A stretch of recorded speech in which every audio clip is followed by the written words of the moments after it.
And welcome back to another week of Behind the Lens, our last show of 2023 and the end of year 9 for BTL. And of course, we have started a tradition after last year, but the immortal, the wonderful, Frank Meyer is here again. Thank you, ladies and gentlemen. Thank you. I'm acting as if there's a studio audience, so I'm going to sort of address the studio audience. Thank you, guys. Thank you. Appreciate it. You up there in the back? Love you. Big fan. Thanks, see? Oh, God, seriously. You know what? You should give yourselves an applause because you're a great audience. And the tone has been set, people. It is a freewheeling show today. I didn't say it was free. Well, I mean, you're getting jerky. Okay, that's true. Yeah, we're getting paid in beef jerky. By the way, I'd like to say this is the first time in my career that I've been paid in cured meat, but it's not. Throughout my career, I've been offered things like, well, we don't have any money to pay your band, but how would you guys like beer and hot dogs? Which is kind of, sort of in the same wheelhouse. Craft service. Yeah. Craft service is good. I'm cheap. I'll play for anything. You give me a little something in my tummy or a couple of cocktails, I'm ready to go. I know. I mean, don't tell show business that. I'm just between you and I. Yes, yeah. We don't tell show business anything like that. Right. But yes, we have, thanks to our good buddy Marcus Tiggs and LTC All Natural Beef Jerky. Yep. Which is available at Mom's Bar on Santa Monica Boulevard. Yes, sir. Yes, ma'am. Get that beef jerky.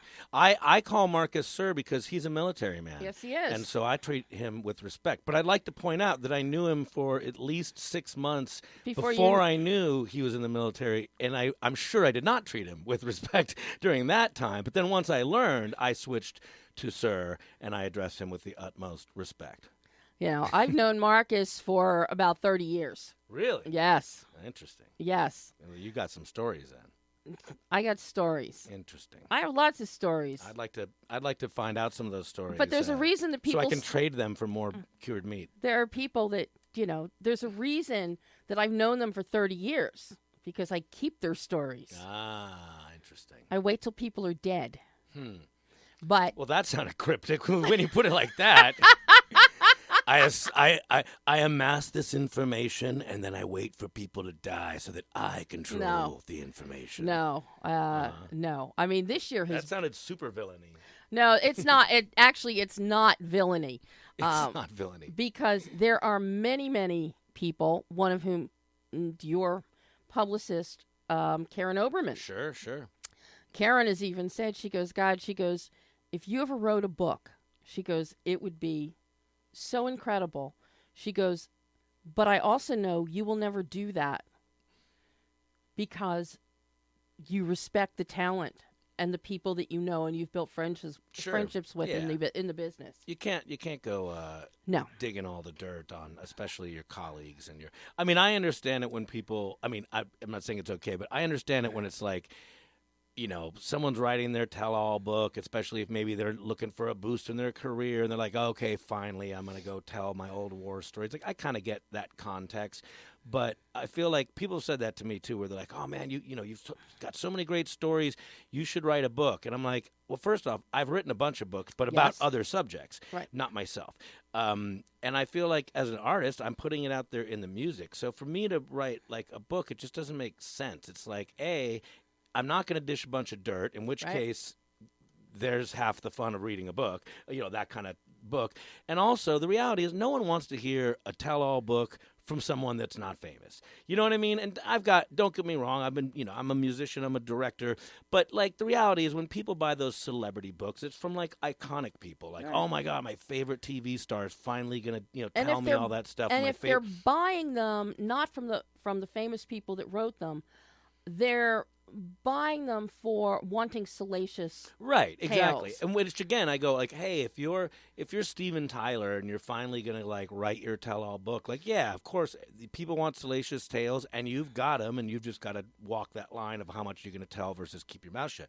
But I feel like if you're just like musician Frank Meyer, you know what I mean? Like, I feel like as soon as I start dishing dirt like that, it becomes like, oh, this guy's desperate. He's just throwing people under the bus to get his, you know what I mean? Like, it feels like that's not an authentic thing, because why would you sort of make that move unless A, you're desperate, or B, you're in the position of like a giant rock star like a Tommy Lee to be like, hey, man, people have been wanting to hear these stories for years. You know what I mean? Like, that I kind of get. Like, we want to hear dick stories from Tommy Lee. Yeah, and it's like... But not from Frank Meyer. No, and there are so many stories that I know and experiences I've had with, many A-listers over the decades, going back to my childhood. Sure.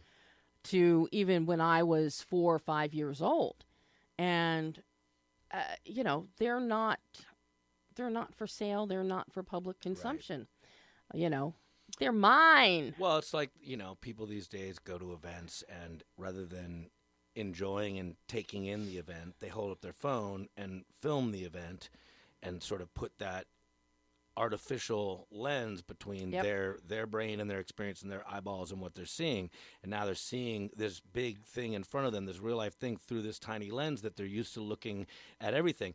And in a way, that's where I kind of go like, I don't like going to a concert and filming it, because that's my memory, the way that my brain and the experience I have, that's the memory, and that's mine. This idea that like, oh, I'm going to film it, and then like, wouldn't it be cool to show other people? No one wants to see your stupid phone video of a concert. Like, you know what I mean? Like keep that to yourself and enjoy the experience. You bring up a very, very good point here, because just this morning, Brian May of Queen. Legendary Brian May, Dr. Brian May, has posted, because people have been filming at the concerts on their tour.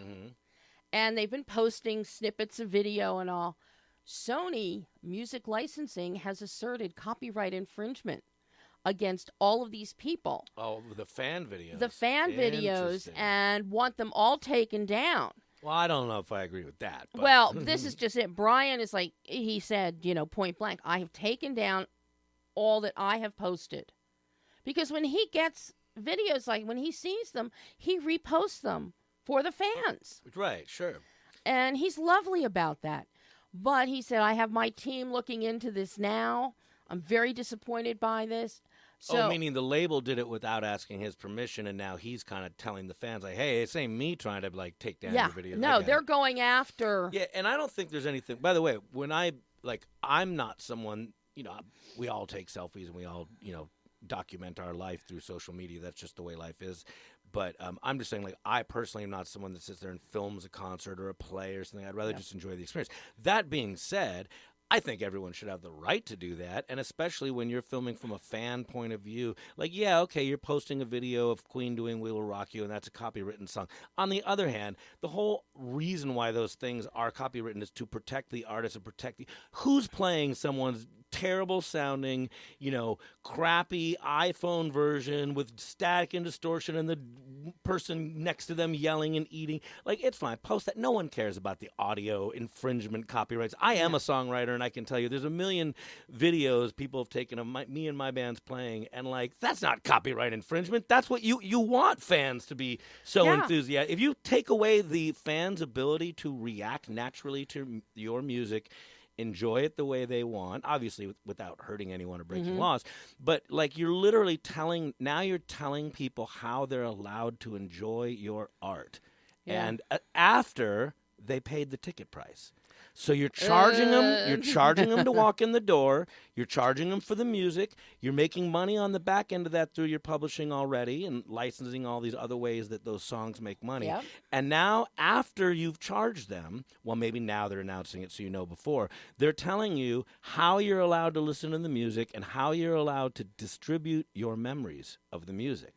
And someone could go, yeah, it's content. Yeah, it's content. It's that person's content. That's not Queen's content. Right. And you know what? And if Queen or the record label wants to protect Queen in that live circumstance, don't put them on tour. Don't go do pay-per-views. You know what I mean? Because the idea, or do internet concerts, which of course will be pirated as well. But the reality is, like, once someone shows up, they're allowed to enjoy your concert and your music the way they want. They want to hold their phone up. Don't take away their phone. I get it if Dave Chappelle's doing like a secret set. You know what I mean? Like sometimes you'll hear like, oh, someone, they take your phone for an hour because you're going to see something before it's really. I get that. Yeah. But to just be like, you're not allowed to film at our arena show, a stadium show, and they're going to try to control that, that's ridiculous. And shame on you. And the other issue is not Brian May, the label. The label, Sony Music. Sony. But, the other thing is nobody's there. These are what, 60-second clips? At the best. I mean, sometimes it's 30 5 seconds, 10 seconds. I mean, yes, there are people that go and film entire concerts and put those up. And I suppose, that would be that to me is the best kind of strongest argument of like, hey, we get it, you're a fan. But if you're just sitting in the back, getting a wide shot, putting the entire concert up, then someone, especially if it is decent quality, you could make the argument like, hey, that's sort of, what if we want to put up a concert video? Yeah. We want that wide angle and stuff, and now someone's got yours. I kind of get that argument. I wouldn't make it, but I kind of get it. But on the other hand, again, I go like, but that's that guy's way. He likes to go to concerts. He likes to film it. He goes back. He watches it. No one, the amount of money someone might make from a pirated version is so minuscule to the money that the label's making. And also keep in mind, the label's already going into this conversation, ripping off the artist gigantically on the streaming rights anyway. So now they're telling you we're taking all the money for the streaming, all of it. Like maybe Brian May gets a fraction, but I can tell you the rest of us get nothing. We're taking all the money, and now we've decided there's a revenue stream we didn't even think of. The fans' personal content home videos. Why can't we take those, monetize those, or forbid them to do it? That is the most insane money grabbing. It's ridiculous, but it absolutely exemplifies the music and the music industry and the streaming industry and the whole reason why we've had these strikes.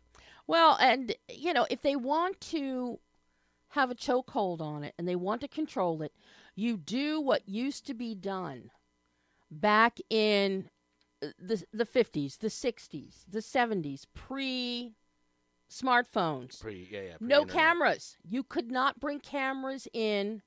I can't tell you how many. The problem with that, though, is you get in the conversation of like, but that's also like, let's say someone's like, yeah, but I need my kids to reach me because I'm out tonight and that's my phone. Well, see, but, there again, your kid should have a babysitter if you're that worried about your kids. No doubt. I'm just saying, like, meaning because the camera and the phone, which are linked. And for instance, let's say there's a fire in the arena and like everyone needs to, call and blah blah blah. Like, I understand why they take your phone away for certain select events, like what we're talking about, like sort of like, hey, you want to see someone do their warm-up show before their Netflix special, something like that. I get that.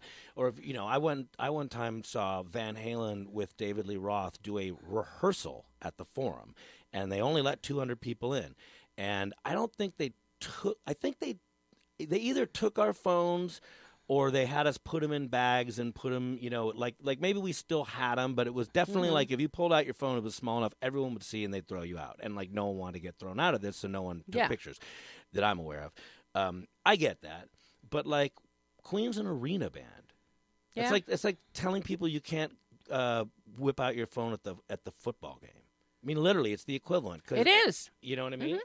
And so now, if we go down that path, does the NFL say, oh, good idea. Now, come to our stadium and we're taking everyone's phone, or we've got security busting people, or we're going to build an algorithm and go catch you when you put it on YouTube, all of which is a gigantic money-grubbing waste of time. Yeah. And an impingement on, I hate to say it, our freedom. Yeah. Hey, Is impingement a word? Did I just make up the word? Infringement is what I meant to say, but I'll go with impingement. But you can impinge, sure. But yes, infringement. But, where is Brandon? Where is Brandon Leopoldus when we need him to enter into this legal discussion?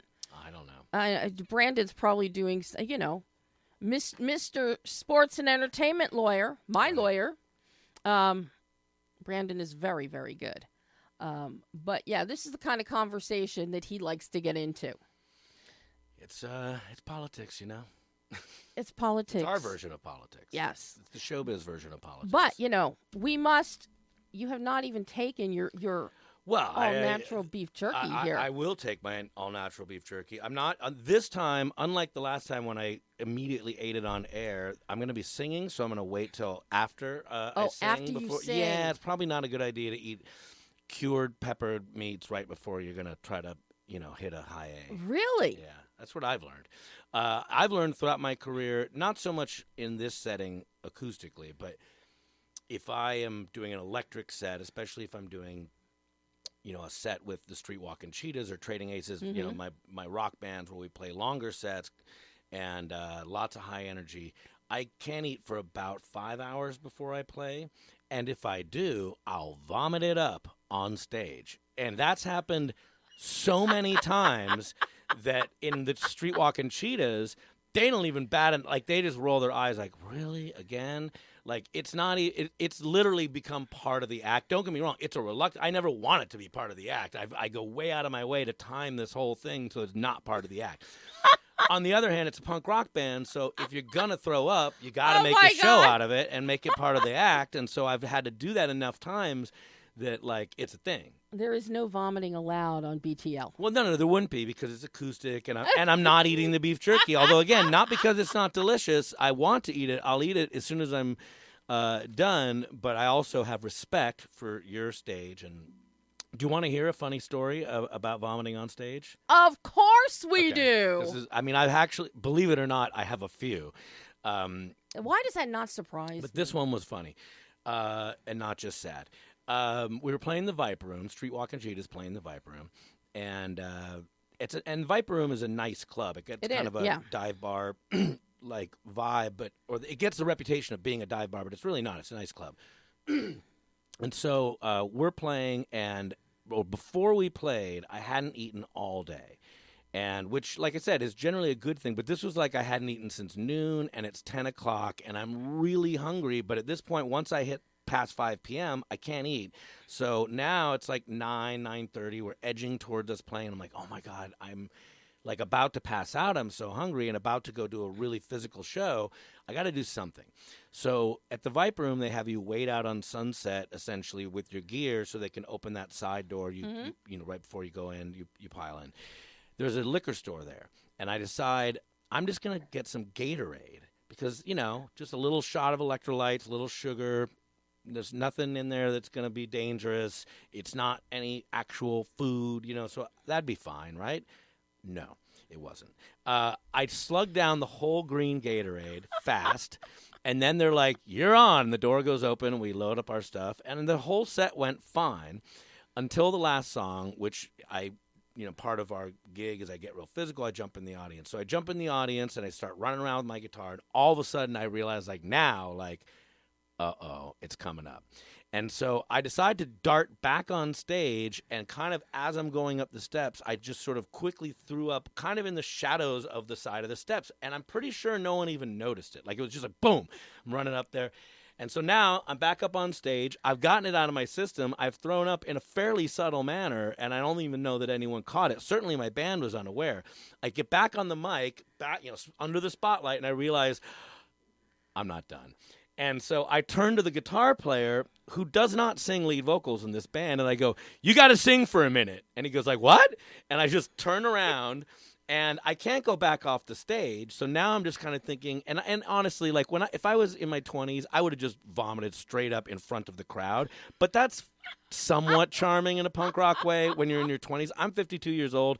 If I throw up, people are going to call an ambulance. They're going to be like, oh, my God, there's a guy's got like a problem. He's got food poisoning or something. So I can't – at this point, I'm trying to figure out basically how to hide this moment, right? So I turn around, and I figure I'll just kind of throw up somewhere like in a corner behind – between the amps or something. But now I notice that on the amplifiers, there's signs that say – like laminated signs that say, do not put any drinks on top of these amps. And then I look down at the monitors, and there's a laminated sign that says, do not put feet on monitors. And then I look down at the ground, and there's a laminated sign that says, do not put cigarettes or any food or trash on the carpet. because it's got like this real thin, tight. And I'm like, oh my God, like there's literally signs telling me everywhere not to do anything. And then I look, and the monitor guy is just sitting on the stage, like he's seen everything, and he's looking at me like, do not throw up on my stage, bro, or you're not coming back here. So now I'm like, fuck, what can I do? So I turn my back to the audience, and I don't know why, but I locked eyes with our drummer, and we never look at each other on stage. But he's like drumming away, and he kind of looks like, whoo, what's going on? And I just look him dead in the eye, and I mouth, I'm so sorry. And he's like, what? And I opened the front of my shirt, and I just went down and threw up down my own shirt on top of my chest. Now, it was not like chunky. It was all Gatorade, so it was Lovely. green and warm and steaming, and so my shirt's open. I've all down my chest. Again, it didn't look like vomit. It just, I'm now all of a sudden I'm glowing and steaming, and so the whole Gatorade came out, and my, down my pants, everything, and now it's out of my system. So I turn around, I finish the song, and I keep singing, and everything is great. And I don't even know that most of the audience caught it. But when we got off stage, two interesting things happened. First off, my drummer says to me, he goes, listen, man, I saw you drink the Gatorade. I know your history. But why did you lock eyes with me? And I go, I don't know, man. He goes, it felt like a rape or something. It was like, it was so brutal. I go, I don't know, man. It just somehow got me through that moment.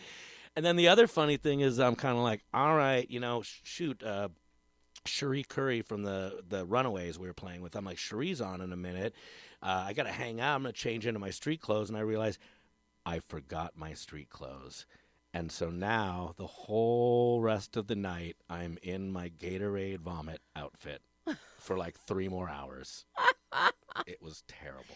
And see, this is why you listen to Behind the Lens. This is it. Merry Christmas, by the way. This is a Christmas show, right? I thought that'd be a good story to really. It's a holiday situation, Now, speaking of Christmas shows, did you notice the archival material that I brought in? I like those singles, yeah. Yes, but vinyl. But you don't know what they are. I don't. I mean, I can see the artwork from here, but my incredible eyesight tells me. A Merry Christmas and best wishes for the new year from Dick Clark. Oh, this is a Dick Clark. Ooh, and a red vinyl for back in this day was kind of rare too. Like they didn't really do a lot of colored vinyl until like the 70s. All of these are from the personal Elias Archive collection. Wow. These are both. This is Dick Clark too. All of them. And with a picture of his family. Yes, that was his wife, his son Richard Jr. Dickie. His very reluctant looking son Richard is like, Dad. But all of these. Wow. What he would do is he would record them and give them to the guys that worked at the TV station at WFIL, which is where Tubby worked for 60 years. And my dad, pack rat that he is, he would keep them all, and of course, that's cool. And they're numbered. Oh wow, they are. This one says number 1. Yeah. Holy mackerel. So, I don't think any of these exist anywhere in the world any longer, but for these. Wow, this is cool.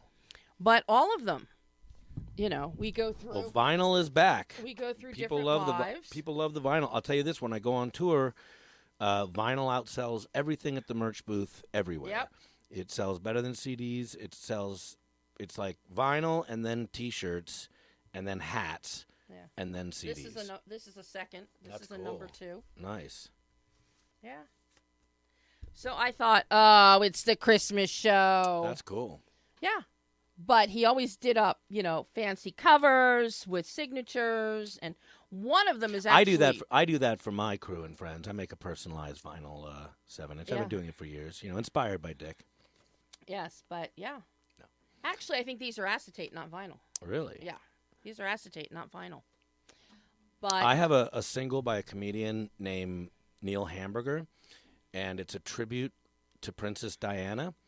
And the side A is a moment of silence for Princess Diana, and it's just a blank side.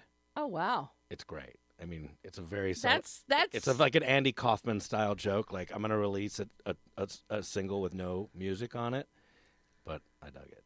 Oh my God, one of my favorites. It's very fun having Frank here in the studio today because I don't have to worry about talking into two microphones because of all the phone issues we've had for the past month. Of course, now we apparently have phone lines back. Oh, what? I could have called in? Yes, Frank, you could have called in. Well, you know what? I was in Whittier anyway. But, yes, we now have phone, but we don't have the special 1-800 phone number.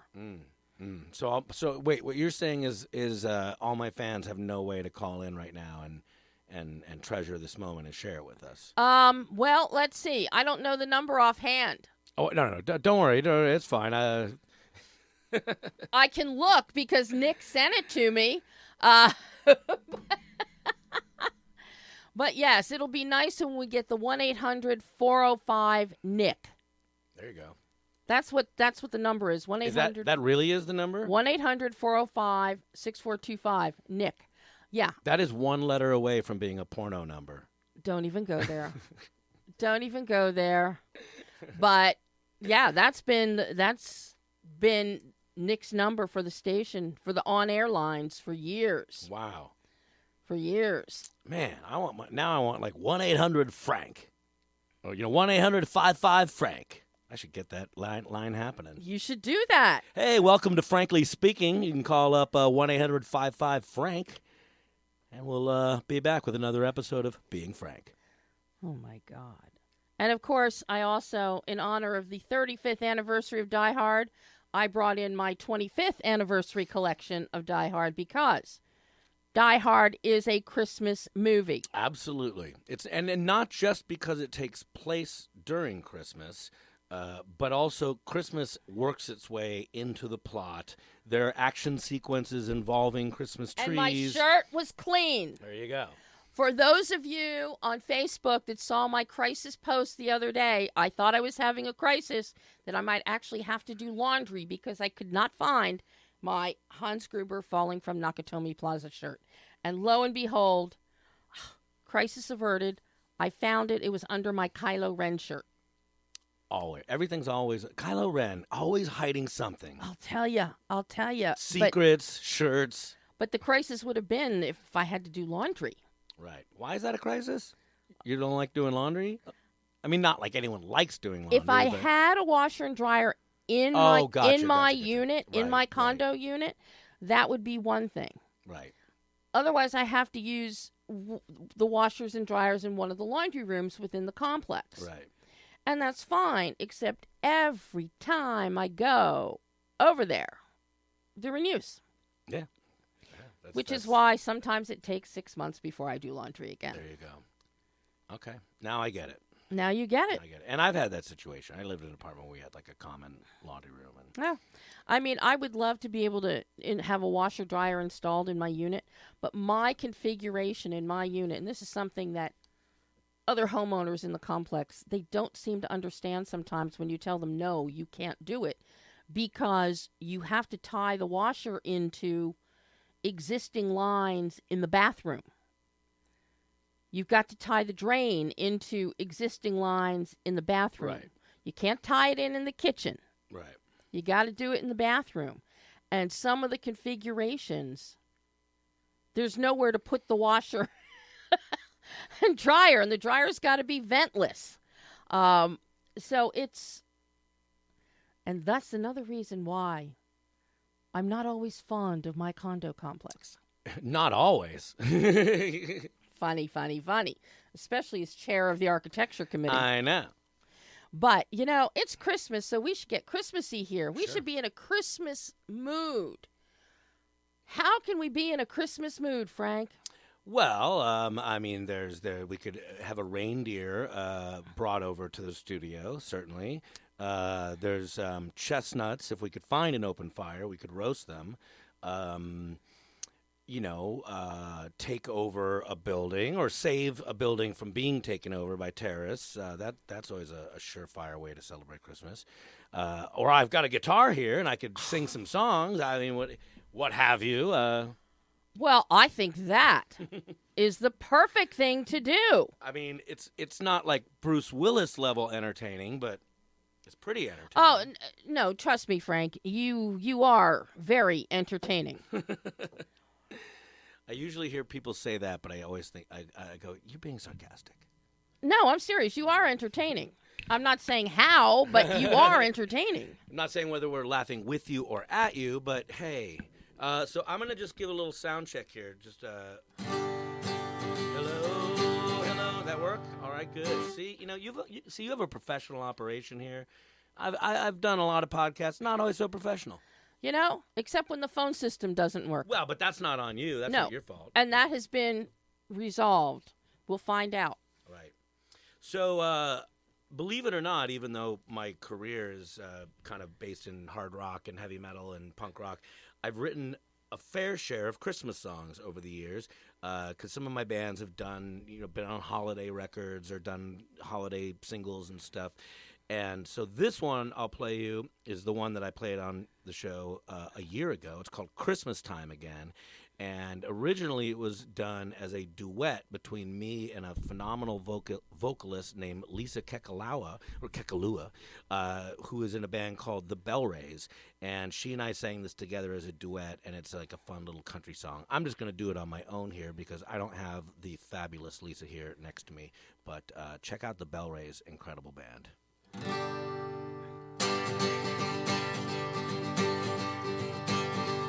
Whoa, it's Christmas time again, hanging with my friends, trying to soak it in, and it's an easy kind of feeling, just to let it all hang out. Well, I've gathered up my promises, and it's time to set them down. Whoa, it's Christmas time again, just trying to make amends, still trying to fit in. It's a crazy kind of season, just to let it all hang out. Oh yeah, when I've gathered up my worries, it's time to set them down, set them down. So lay down your sorrows, put on your Sunday gown, oh yeah, and it's Christmas time again, I can feel it all around. Whoa, it's Christmas time again, got my family in the den, getting liquored up again, it's a lazy kind of feeling, just to have them around, oh. Well, I wrap them all up in my arms, and I lay my love down, lay it down. So lay down your weary head, put on your Sunday gown, oh, and it's Christmas time again, I can feel it all around. Whoa, it's Christmas time again, hanging with my friends, trying to soak it in. It's an easy kind of feeling, oh, just to hang around. Well, I've gathered up my promises, and it's time to set them down, set them down. So lay down your emptiness, put on your Sunday gown, and it's Christmas time again, and I can feel it all around. And it's Christmas time again, and I can feel it all around. And it's Christmas time again, and I can feel it all around. Cha, cha, cha. Your public loves you. It's a great audience. You've assembled a great audience here. There's no doubt about it. I try, Frank. I try. I try to be accommodating. I love that song. It's a fun song. I usually, especially back then, I didn't write a lot of happy songs. I didn't write a lot of nice songs. Not that I wasn't a happy person. It's just that the band the context. It was very sort of aggressive, punk rocky kind of rock and roll. And so I didn't write a lot of happy songs back then. I do now. But this was one where I was like, well, it's a Christmas song. On the other hand, if you want, I have another Christmas song that is not so happy and is much more accustomed to what you would think my normal punk rock approach to a Christmas song might be. Well, I think we have to hear it. So this song is called I Want to Die for Christmas.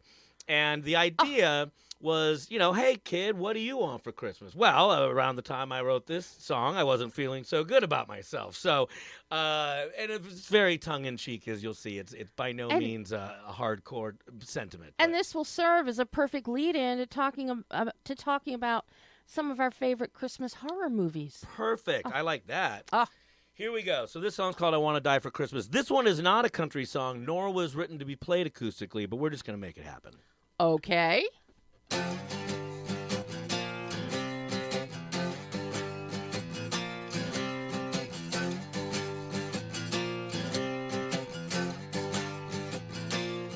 I want a shotgun. I want a G.I. Joe.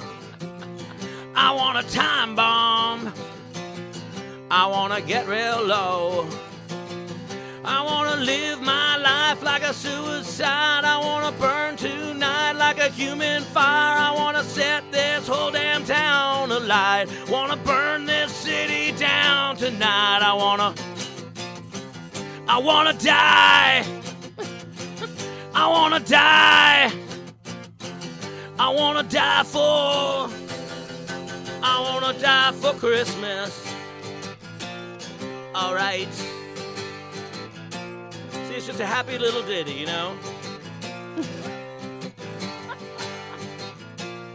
I want a woman. I want a GTO. I want to drive real fast. I want to let it go.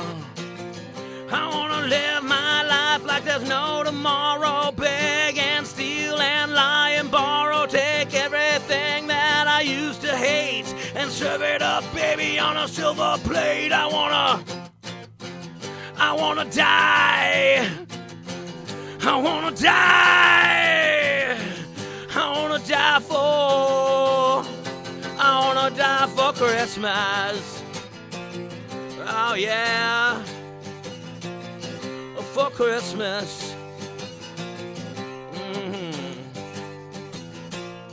I want to destroy everything I own.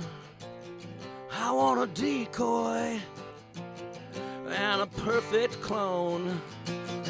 I want a stone cold witness for every crime. I want a suspect motive and an alibi. I want a whole new face, identity. I want to change my name and a fake ID. I want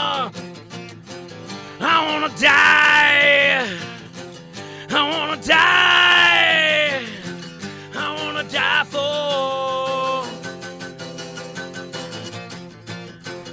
I want to die.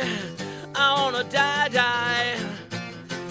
I want to die for. I want to die for Christmas. Whoa, yeah. Whoa, yeah. How? Just another Christmas ditty. It's a Christmas classic, really.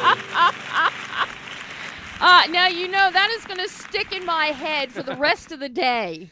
It's a catchy tune. They say, it's all about the hook. And my take is every good song, regardless of genre, needs a good hook. And I think that even you could look at some of the most extreme music like Slayer and Voivod. They write great hooks. They write hooks for a different audience. Their hooks might be, I leave the Bible in a pool of blood so that none of his lies can affect me.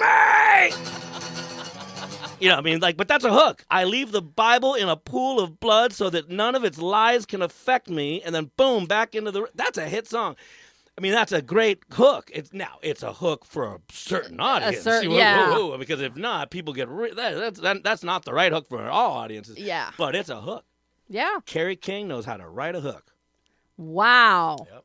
Wow. But see, it's because, Rest in peace. This is one of the great things about music and film is that you have a holiday like Christmas. Mm-hmm. Hanukkah, Christmas. Come on, if Adam Sandler can make a Hanukkah song. Right. And a Hanukkah movie. I mean, honestly, all holidays are easy to write songs about. Yeah. Because they all have hallmark things that everyone knows about. So, Halloween, masks, jack-o'-lanterns, ghosts, Valentine's. Valentine's Day, hearts and love and Cupid. So it's like, the reality is any songwriter should kind of be able to write a song about anything. That's kind of like what we do, So, like, if you can't be... don't get me wrong. I don't want to write a song about everything. But if someone were to give me a songwriting challenge and say, write a song about hammering a nail or write a song about folding napkins, yeah, I could do it. It's literally what I do for a living. It may not be the most interesting song, but part of my job would be to make it clever and put it in my voice. So when you get to so meaning writing an Easter song or a Christmas song, that's like a softball because everyone's gonna know what the references are, so it's easy. You just gotta have a couple and it's like rhymes. Making a movie, right? Which is why Hallmark is so successful with their Christmas movies, and now Great American Family Network, who they've licensed a lot of Hallmark movies to populate their lineup while they're making their own stuff. Right. So it's really interesting. But by the same token, we can have all that feel-good stuff, but we can have something like I Want to Die for Christmas. Sure, because, you got to have, there's no reason that you can't have a heavy metal Christmas song or a punk rock Christmas song or whatever. It's art. The whole idea is that you're supposed to kind of be able to do whatever you want. So I could write a nice one or a mean one. Just like we can have Nightmare on 34th Street or The Killing Tree. Nightmare on 34th Street or Nightmare on Elm Street. Well, for Christmas, I don't know the answer to this question, but there has to be a Nightmare on Elm Street movie where there's Christmas involved. I can't think of it, but they've made so many of those movies. Like one of them has to be taking place in December. I don't know. Someone will tell us later. Like Nightmare on Elm Street 8, Freddy's Reckoning. That is the one. But yeah. But you know how much I love The Killing Tree. Last year. You're not talking about the Shel Silverstein book. Oh, no, that's The Giving Tree. That's The Giving Tree. Totally different. I'm talking about the British horror film, right. The Killing Tree, and I think you watched it. I have not seen The Killing Tree. No. Oh, my. No, you sent it to me, but you sent it to me during the middle of the holidays, and it's tough. Right now is not a time I'm watching it.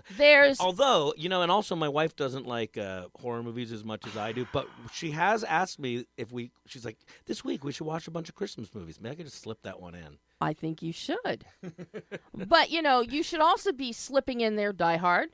Yeah, which is back in theaters right now. Yeah, that would be a fun one to go see. And I have to tell you because there's another whole generation. The 35th anniversary of the original Die Hard, and we got another whole generation and a half. Never got to experience that film on the big screen, and it is so good on the big screen. If you want to go to the theater and you don't want to see something like The Boys in the Boat, which is a very good movie, is coming out this weekend. Ferrari is coming out this weekend. Both of them are. Ferrari is not going to be for everyone. I'm telling you that right now. It's more of a character study about the man versus tons and tons and tons and tons of racing. Although there was lots of racing, and it's set back in 1957. And Eric Messerschmidt, who I love as a cinematographer, Eric does an incredible job. Adam Driver is award-worthy. Love that Adam Driver. Look at that. Military man, he's another former Marine. Much like our buddy Marcus, he is another military man. And look at that. The shirt that was hiding, my Hans Gruber shirt, was my Kylo Ren shirt. We all brought it back. We brought it back to Adam Driver. Oh, my. Interesting. You just made me realize as we're talking about Die Hard that they're gonna try to make a dumb Die Hard reboot at some point. I don't think so. You don't think so? Because they do it with everything. You don't think there's gonna be a Ryan Reynolds really crappy Die Hard coming around the corner? I honestly don't think so.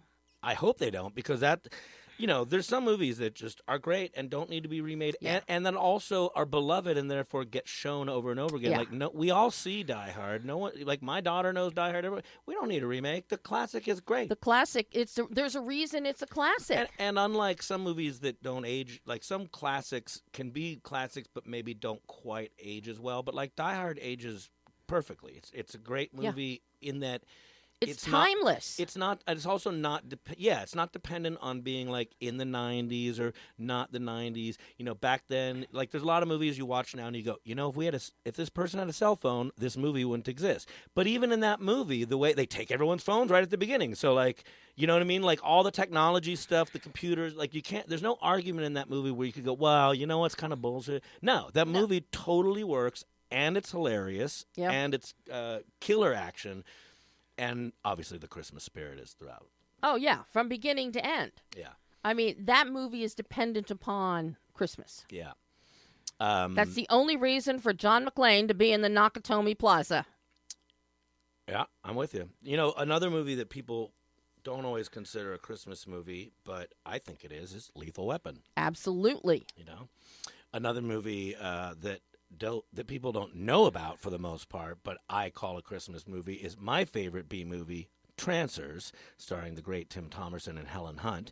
My imaginary wife, Helen Hunt, by the way. But yeah, that's another movie that it's about a time-traveling cop, on the hunt for a killer, but it's all happening during Christmas, and there's tons. He even at one point, Santa, or a guy dressed as Santa in the mall, becomes a trancer and becomes like a crazy zombie Santa at one point. And if that doesn't define a Christmas movie, I don't know what. An undead zombie trancer. I don't know what. That's Christmas. But another movie most people don't think of as a Christmas movie, but it is Trading Places. Yeah, oh yeah, for sure it is. Absolutely. That's good. Yeah, I mean, you're right. And also, and Christmas plays in the holidays actually play into the plot of that movie, which to me doubly makes it. Because a lot of times people say a movie is a Christmas movie just because it takes place during Christmas. No. I mean, I'll go with you. Like, okay, that counts. But like, really, it's got to be a movie that ties Christmas in somehow to the plot, like a Planes, Trains, and Automobile, or or like. But no, Trading Places definitely does. I mean, one of the pivotal points in the film is Dan Aykroyd's character is drunken, dirty Santa Claus, and he crashes the company party. I think a great Christmas, more recent, great fun Christmas movie from a few years back was Krampus.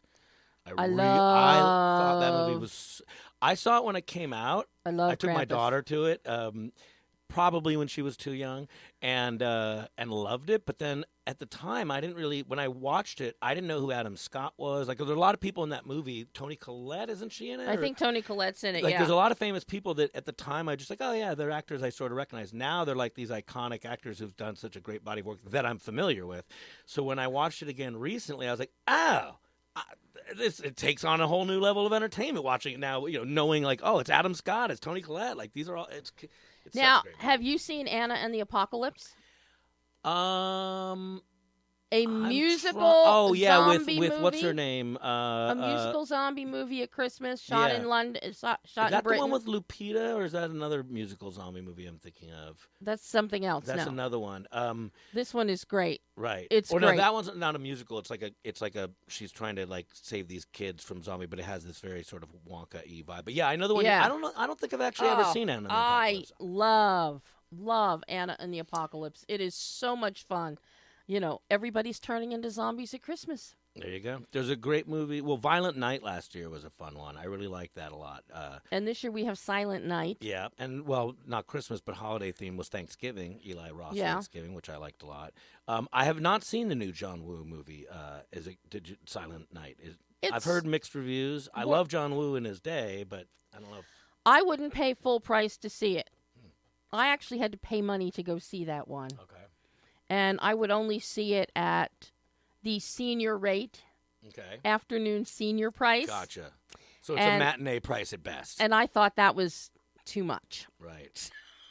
I'll tell you the movie that I'm going to go. My brother and I are going this week, but it's not Christmas themed. But it's the sleeper hit of the holiday. Is the new Godzilla movie, Godzilla -1, which it's just to make everyone clear, it's not an American Godzilla movie. It's not part of the whole Godzilla, King Kong franchise thing. Like in Japan, unbeknownst to us, they've just continued making great Godzilla movies. I mean, there was one from a few years ago called Shin Godzilla that was also really good. Like all the movies coming out of Japan in the Godzilla franchise are great, and they're much more like the tone of the original and less kind of big dopey like superhero franchisey the way that the American ones, like all the American ones, they always put whoever Bryan Cranston was hot, so he's in one. The girl from Stranger Things, they always just take whoever's hot, throw them with Godzilla, and then and it's always 2.5 hours. 20 minutes of which is Godzilla footage, and all the rest is just the people talking about saving Tokyo. You go to a Godzilla movie, you want to see Godzilla. I want to see a giant lizard destroy a city. You can hear it in my lyrics. I like death and destruction. I need it. And we all know I'm an equal opportunity offender, and I hate everyone. You know what? It's true. I can attest to that. The movie I'm the most excited about, though, all of next year. What? Furiosa, the new Mad Max, the new George Miller. I saw the trailer, and much like everything by George Miller, much like everything in the Mad Max canon, I was just like, I want to see it so much. I love the Mad Max movies. I do. That's what's up. Even though I questioned, before it came out, I questioned Tom Hardy in the reboot. Yeah, but he was great. Because Mel. Well, sure. But you can't cast Mel in that now. No. I'm not saying he's uncastable because he's working all the time. But quite frankly, he's kind of, at this point too old for the role. But also he brings too much baggage to the role at this point. Like, again, I mean, the guy has done an amazing job at continuing to work after so many train wreck moments in his career. But the reality is, if you're like me, when you see Mel Gibson, the first thing you think of, unfortunately, is not the road warrior anymore. It's that message he left his wife about getting gang raped. It's all the crazy drunk shit. Like, that guy, to me, unfortunately, because he's a great actor and a great director, but he's such a horrible person that I'm not even saying that I won't watch a Mel Gibson movie. I'm just saying I can't watch a Mel Gibson movie and remove who I know who he is. You can't separate the personal baggage from the professional work. Which maybe in some kind of, like an indie where he's not playing an iconic character, like, okay, whatever, we're watching, if it's some action movie and he's the bad guy, okay, I'll maybe I'm fine with that. Okay, sure. Because I'm not paying, to watch Mel Gibson spew his hate. I'm watching him act. However, Mad Max is such an iconic role. Yeah. I don't want it destroyed by Mel Gibson, who was Mad Max. He's the guy. He's the best Mad Max of all time. However, you put him in it now, even if it's about old Max, the reality is somewhere during that movie I'm going, that fucking asshole. That guy is such a piece of Pam's shit. Going to be doing a lot of bleeping. I'm just saying, like, when you hear those messages he left, and granted, alcoholism, my mom died from it. Like, it's a horrible disease. But I've been out of control drunk many times. You know what I've never done? Ever screamed racial stuff, ever threatened to violence or threatened to rape someone. I mean, like, that's just inhuman, terrible stuff. So I'm okay with Tom Hardy, and I'm okay that they also have spun it off, because a lot of my favorite movies, I get annoyed when they spin them away from the lead character. But Charlize was so great in that role, and it was such a great role, meaning the role was one much like the Max role. You're like, I want to see more. How did she lose that arm? I need to know that. So, like, I feel like he did a great job of opening up the world to where, like, I'd watch any Mad Max movie at this point. Like, and it does not have to be connected to anyone but George Miller. But now let me ask you, after what you've said about Mel, which, by the way, the indie films he's been doing the past couple years, some are just outstanding. Yeah, I mean, he still does good work. Including his latest, Desperation Road. I'm sure. He does good work. Excellent in it. But you got to keep him away from Mad Max. But will you go see Lethal Weapon 5? Oh, for sure I will. For sure, I'm stoked. Look, I'm an '80s kid. I'll go see Lethal Weapon 5, and I'm gonna see the new Beverly Hills Cop in a heartbeat. Yeah, I mean, they might both suck, but like, I'm down. I'd like to see it work, and also I'd like to say, in a weird way, that character. I mean, was it Murtaugh? Is that the name of the? Well, Roger Murtaugh is played by Danny Glover. Yeah, and then Martin Riggs is Mel Gibson. Now, let's think about the Martin Riggs character. What do we know about him? He's crazy. Yeah. He's prone to violence and, saying insane stuff. Right. So that character isn't really ruined to me by Mel Gibson doing it, because you got a crazy guy, crazy jerk playing a crazy jerk prone to violence playing a crazy, and like that character, I go like, all right, that I'll buy Mel Gibson in, and I don't feel like, even if it pulls me away, it's still pulling me in the direction of the character he's playing. Whereas the Mad Max thing, I just feel like, no, man, it's like, it's a priceless character. You can't tarnish it with your personality. Yeah. No, I'm anxious to see that, because Mel is supposed to direct it, and he and Danny are both going to be back. I'm assuming Rene Russo will come back for it, but we'll find out. I'm down. I mean, listen, I like those movies. I grew up on those movies, and like I said, I don't. I think that Mel is a talented guy, but I just think we've all seen. I mean, look, again, I don't want to get all political. He's a Holocaust denier. So do we even need to continue the conversation about what kind of man he is? You know what I mean? Like, talented guy, but he's a talented Holocaust denier. Mm-hmm. So, bye-bye. So now you mentioned that you and your I don't listen to Kanye either. I never listen to Kanye. You mentioned you and your wife are going to be watching some Christmas movies. Yeah, we're gonna watch. The first one we have on our list is the new Eddie Murphy one on. I think it's on Candy Amazon. Cane Lane. It's on Amazon. It's on Prime Video. It is wonderful. Yeah, wonderful. I mean, I'm an Eddie Murphy diehard fan. Don't get me wrong; he does a lot of movies that are kind of for kids and stuff that maybe isn't for me. But he's the best. Is so good. I mean, I interviewed Reggie Hudland last week. We played my exclusive with Reggie on the show. It's also up on the website. I interviewed Kelly Younger, the writer, and his idea for Candy Cane Lane actually came from growing up on Candy Cane Lane in El Segundo. Oh, wow, that's funny. And then Aaron Osborne, what he does with production design on this, it is fantastical. It is wonderful. I love Candy Cane Lane. I like Christmas movies, and I'm just a big time Eddie guy. The first comedy concert I ever saw when I was a kid is my parents took me to see Eddie Murphy Delirious Tour. Oh my gosh. The second comedy concert I ever saw as a kid was Eddie Murphy Raw. Tour. And so to me, when I was a kid, Elvis never appealed to me. I still don't like Elvis. No. But to me, the way that people thought of and held Elvis in that kind of reverence, where he wasn't just a singer, he wasn't just a celebrity, he was sort of like him and Sinatra were sort of like above it all. That to me was how Eddie Murphy was. Because when I first saw Eddie Murphy, he was already on Saturday Night Live, and he was 48 Hours, Trading Places, some of the most incredible, iconic comedies of all time. But when I saw him do the Delirious and Raw, he was in a leather outfit. The red leather. Yeah, like Elvis. The red leather with black trim. Right. And so when I was a kid, Eddie Murphy was the biggest rock star I could think of, the funniest guy, the charmingest guy. Eddie Murphy to me was kind of like everything. He also made albums, and they didn't suck. His comedy albums were amazing. Yeah. The guy, just to me, in his day, was as good as an entertainer in America was. He was probably the best. So when I grew up, and I still don't care about Elvis, but to me, Eddie Murphy was my Elvis. So I love the fact that he's been kind of making a comeback and embracing his edgier side, doing something. For a long time, he didn't do edgy comedy anymore, and he was never doing that sort of street hustler role that he came up with.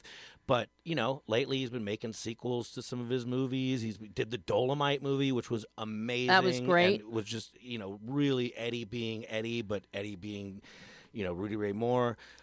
Even this movie, which I know is going to be kind of a kid's Christmas movie, just kind of knowing that Eddie's been sort of re-embracing his comic side, kind of goes like, I know it's going to, you're going to like it. I'm going to like it. I know. You're going to like it. Are there any classic Christmas movies? I'm talking vintage, like It's a Wonderful Life, The Bishop's Wife, White Christmas, no, Holiday Affair. No, there's none of those that I mean, I've seen most of those, but those didn't really connect as much with me when I was a kid. So I don't. I mean, I'm just saying they're not a priority in my Christmas viewing. To me, the two that I really like to watch that are, I shouldn't say they're that old school, but I mean, every morning we watch the Charlie Brown Christmas special. Obviously. Yeah, so that one I have on DVD and all. I've got an old VHS. I got every format of that. So do I. Yeah, so because that's a priority. And my daughter's Rudolph. around. Yeah, Rudolph. I love all those old claymation ones. Those are the great. Rankin Bass. Yes. And Dr. Seuss, Grinch. I also think Christmas Story is that was sort of my classic growing up in the 80s, meaning wasn't classic, but it came out when I was a kid and I saw it and we would watch that every year. And some of that movie doesn't age quite as well, but most of it works. I feel like that's a pretty solid classic. I've never been a big fan of Christmas Story.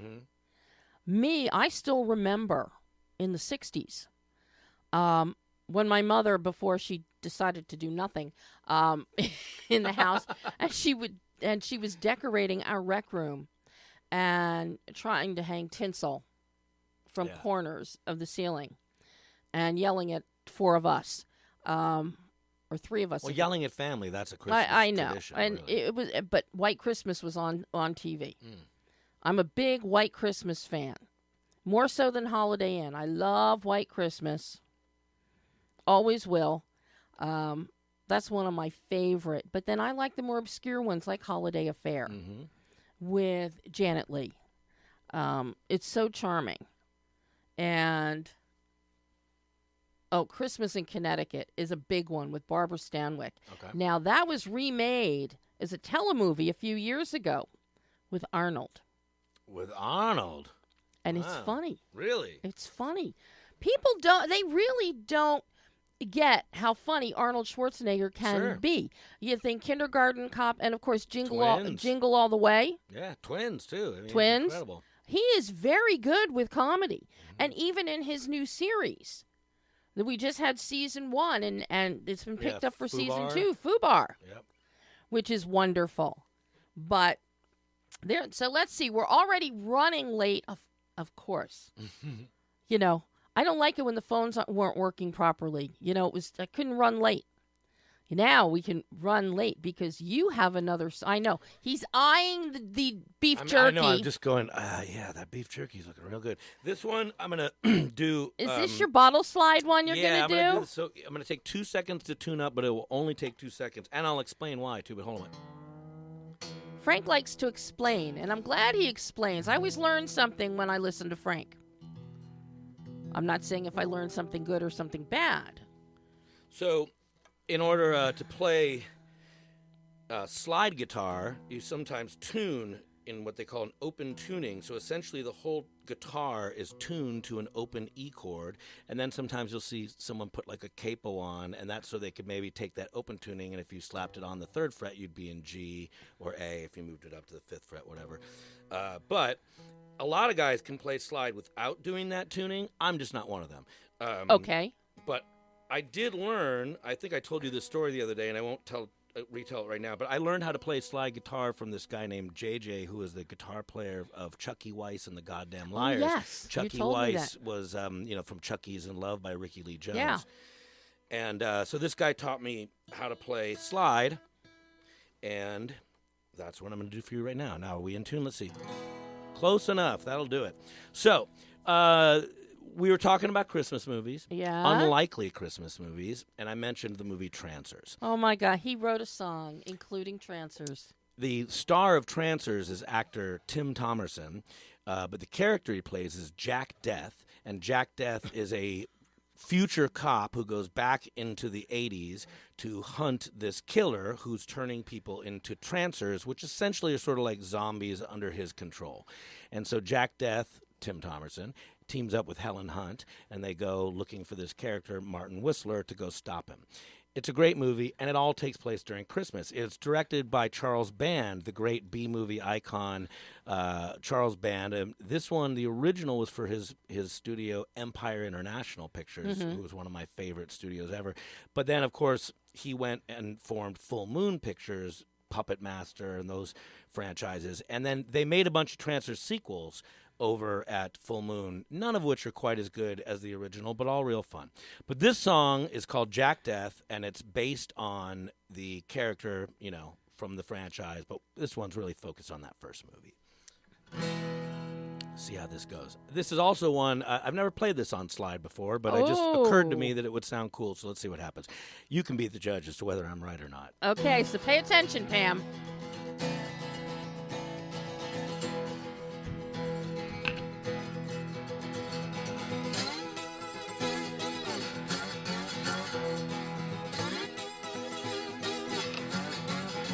Well, there's trancers that dance with the devil, with black hollow eyes like vampires below. They'll take you down the line and swallow your soul, take your last breath.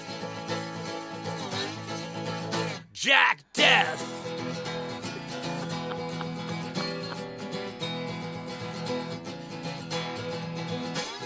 Cigarettes and heartbreak like grease in my hair.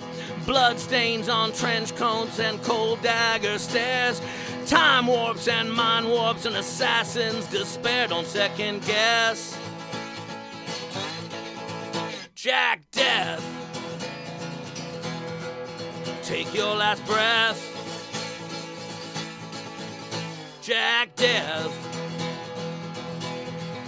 Well, he's a hot-blooded, cold-hearted killer through time. A 20th century menace in 1985. Shopping malls and chopping malls and henchmen for hire, but it's the girl that sets his heart on fire. All right.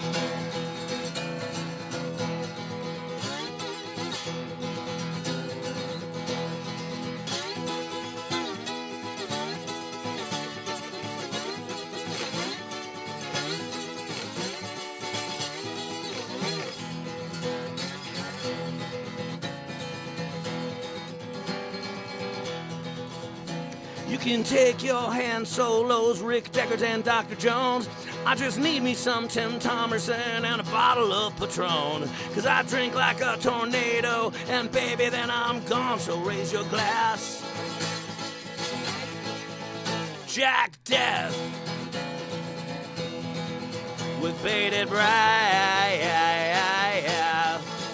Jack Death. 'Cause he's the best. Oh! Jack Death! Jack Death! Jack Death! Jack Death!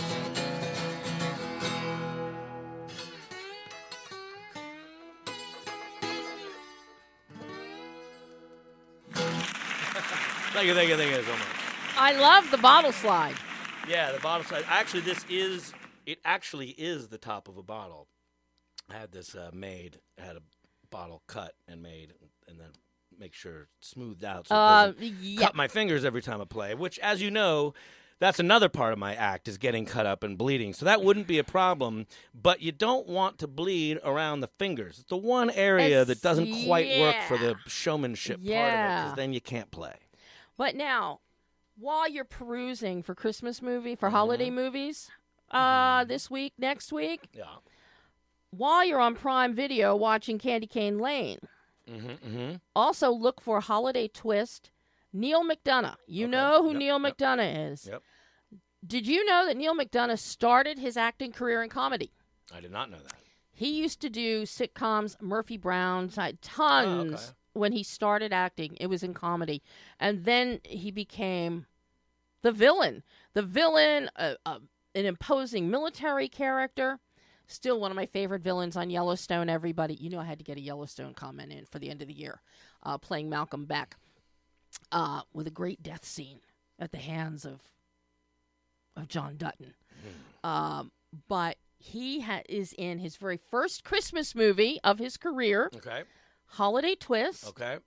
He's a bumbling criminal. Oh, I was hoping it was a tornado movie. No.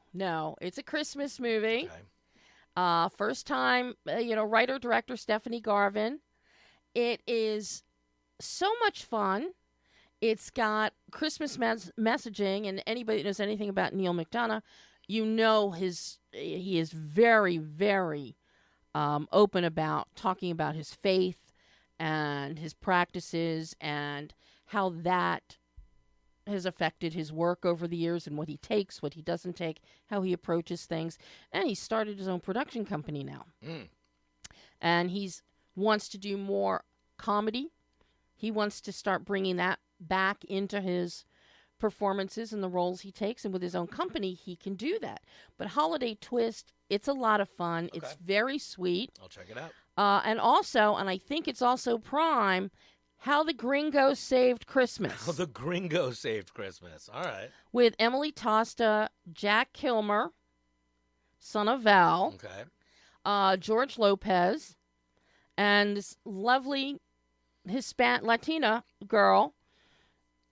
Her boyfriend is a gringo, and she brings him home to meet the family, and they never knew this until he shows up.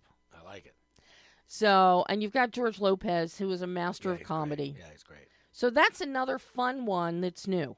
Okay. That are non-Hallmark movies. Right. Because you're not looking for Hallmark movies. Not me, but someone might be, but not me. Your wife might be. She might be, yeah. I'm obviously a weirder, darker type of personality than that. But I would recommend, there's a great movie called Rare Exports that's sort of I wouldn't really call it a horror movie, but it's horror-esque. It's sort of horror light.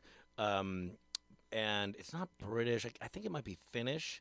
But it's definitely a Christmas movie. The title sounds familiar. I can't place it. It's really, really good. So I would recommend that one if you like kind of an edgy sort of horror comedy, but it's not too like over the top horror, but it's very fun. And of course, two great Christmas anthology. Well, I even wrote it down so I wouldn't forget them. Holiday Hell. It's an anthology. Joel Murray is in it. Okay.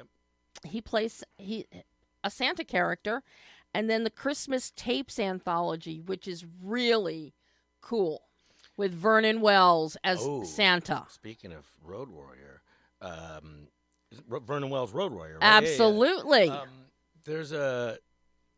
Have you ever seen the 70s horror movie Christmas Evil? No. It's one of those everyone's sort of seen the box cover, but not a lot of folks have seen the movie. I've seen the movie, and let me tell you. It's not a great horror movie, but it has maybe the all-time best ending to a Christmas horror movie ever. Well, don't give it away. I'm not going to give it away, although I want to because the movie's so old. No. But I'm telling you this. That movie, it's like a pretty good, dated, older, kind of, Christmas-themed horror movie. And then there's this sort of build-up for kind of a ruckus, a confrontation at the end. And then they just sort of put a twist on the whole thing. And the twist is literally, it is one of the most unbelievable, insane. Put it this way, the only thing I could compare it to, again, I'm not going to reveal anything, but if you've ever seen a movie, this is for my horror OGs. If you've ever seen a movie called Sleepaway Camp. Yes. The original Sleepaway Camp. I played like 3 gigs last week. My voice is a little shot. The original Sleepaway Camp has an unbelievable, shocking ending that, again, I don't want to reveal it, but it turns the whole movie up on its ear and turns everything you thought is not what you thought in that movie. And it literally is one shot at the end where you go, no way. So Christmas Evil has a moment like that at the end where the entire movie flips on its side. And you go, no way did they just do that. And then the movie ends. It's bat-ass crazy. Okay. All right. Worth it just for that. All right. I may have to watch that. Yeah, it's a shocker ending. I love it. Well, I like shocker endings. I'm telling you, you're going to come back to me and go, whoa, that movie. And again, you're not going to go, that was the greatest movie I ever saw. You're going to go, that was the greatest ending to a holiday horror movie I've ever seen. It's the best. Okay. Well, with Frank's recommendation, that now is a must-see. Yeah. I also think, I bet you anything Eli Roth would cite that as, kind of a Thanksgiving influence of his, because it is a good, fun horror holiday movie, but it's schlocky and it's B. But then that ending, hoofa. But, schlocky is fun. Oh, for me, schlocky, campy. I don't even watch regular movies anymore. I only like schlocky movies. Yeah, the thing is, when people try and get so erudite talking about the message of a film and, well, what do you want the audience to take away from this? I have never asked any filmmaker or actor, what do you want the audience to take away from this film?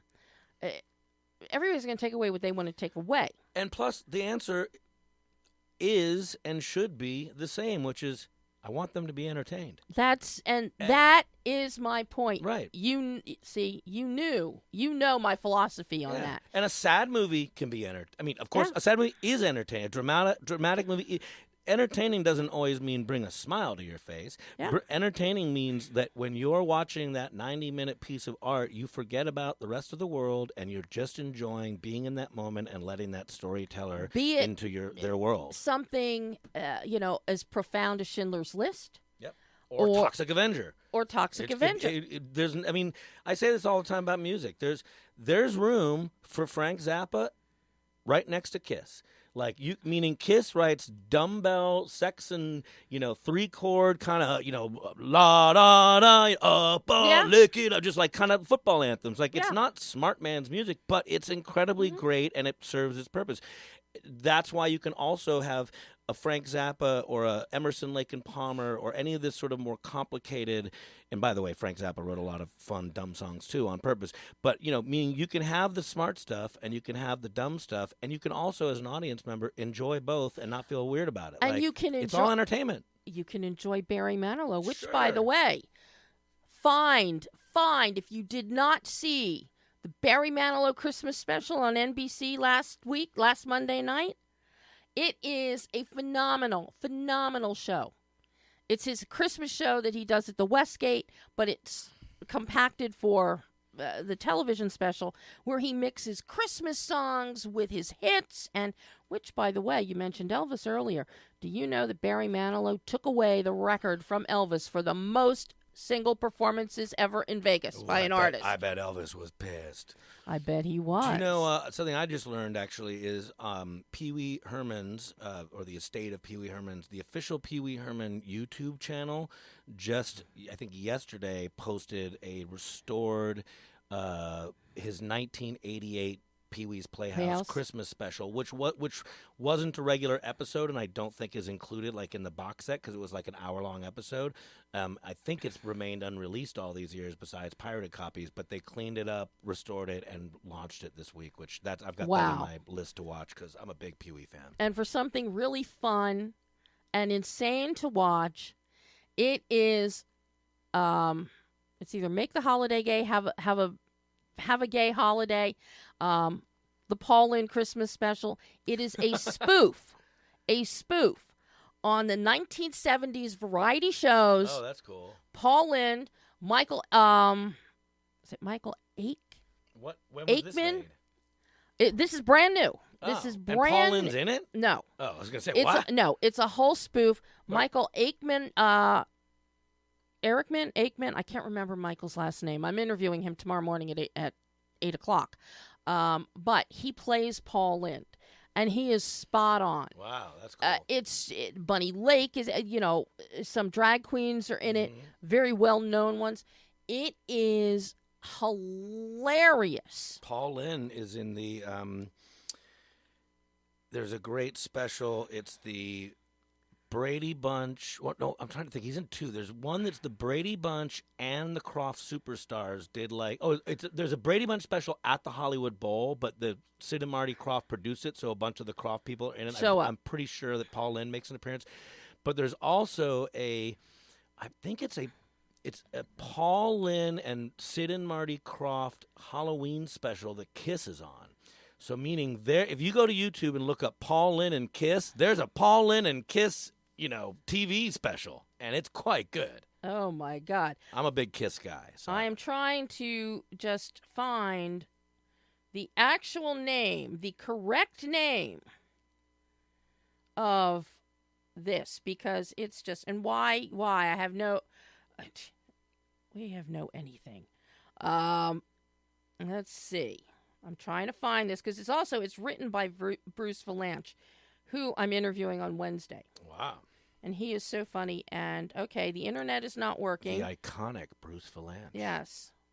Okay, internet is not working, and I don't even have one bar on my AT&T, my Verizon 5G. So, not happy about that. I can't double check it. Oh, my God. We'll all look up Paul Lynde and figure it out on YouTube. Or just look up Bruce Valanche on IMDb, and it'll be one of the newest things. He's such a gifted writer, but this is so hilarious. I laughed from beginning to end. Nice. It's wonderful. Well, unfortunately, I think we have to call it quits. Ugh. I know. Dagnabbit. So, we covered Christmas, took care of music, took care of horror, took care of happy holiday films. Oh, and now I can eat my beef jerky. Now you can eat it. Took care of... You do know that these Dick Clark singles, these are all from the 1950s. Yeah. I know that. I don't know if the audience knows that. They're from the 1950s. I could spot that a mile away. I know you... Yeah. Especially with the actual red acetate. Yeah. That's cool. So, but I thought it was cool to bring them out, especially since this is also the last show of 2023. Yeah, it's I'm a little emotional. Well, it's also the last show of 9 years. Well, then we're just gonna have to jump into year 10 with with our boots on, with our dancing shoes on, and our costumes and our moxie and our enthusiasm. Well, you're here now because you're going to be heading to Spain. Yeah, that's true. I'm going. I leave on January 5th, but our tour starts on January 11th. I have a band that's based out of Europe called Trading Aces. That's like a kind of we call it sleaze metal. It's sort of like Guns N' Roses-y, Aerosmithy, sleazy rock. So Trading Aces, we have a record out called Rock and Roll Homicide that we're now doing our second tour to support. And then I also play in a band called the Streetwalkin' Cheetahs, who's also going to Europe in March to support a new single and a new EP that we have. And then I do solo stuff and, acoustic and blah, blah, blah. I have a lot of different music and bands and things I do. But you can follow me on Instagram at The Frank Meyer, and that's Meyer, or you can just look me up on Facebook, The Frank Meyer. And, and you'll see, I also directed a movie recently called Freestyle 101 Hip Hop History. That's last time I was on, we were talking about that. On Halloween. I kind of split my career between being a filmmaker and a musician. So in the filmmaker world, I tend to do a lot of work in documentary stuff. I direct a lot of music videos. You were talking about that gay Christmas special. I directed the new music video for Gay CDC, the all-gay AC/DC cover band. Just Saturday, we did that in Long Beach. And we had incredible guest appearances from Doug Pinnick of King's X and John Bush from Anthrax, Armored Saint, and Johnny Martin from LA Guns. And we shot a really outrageous video for their version of Highway to Hell, which is fun. And, they put their spin on it. And, so I kind of go do the film thing and I do the music thing, and just my whole life is trying to sort of balance these two. So, when I wrap a film, I book a tour. And then when I come back from the tour, I go jump into another project. And then when that project wraps, I go to Europe again and go tour and play and blah, blah, blah. There's nothing more fun than, singing songs and grabbing a camera and making movies. That's it. That's about all of it. I realized that when I was 12, that's what I realize. I think this is called determination, but it also might just be called immaturity, which is when I was 12, I played guitar. I was listening to Motley Crue and Van Halen, writing, dopey heavy metal songs and stuff, and trying to find my voice. And I had a little Super 8 film camera, and I would run around and shoot little movies. And now I'm 52 years old, and I run around playing hard rock, heavy metal, punk rock music, and I grab a camera and I make movies. I figured out somehow to get paid okay doing it. I think that's the difference. Well, and since you can't join me on the start of year 10 on January the 8th, right? Do you know who my live guest is that day? I mean, it could be anyone in the world. I don't know. I mean, how could I? It is Oscar winner, Tom Schulman, won the Oscar for Dead Poets Society. Wow. He has a new film, and he's directing it as well. Really?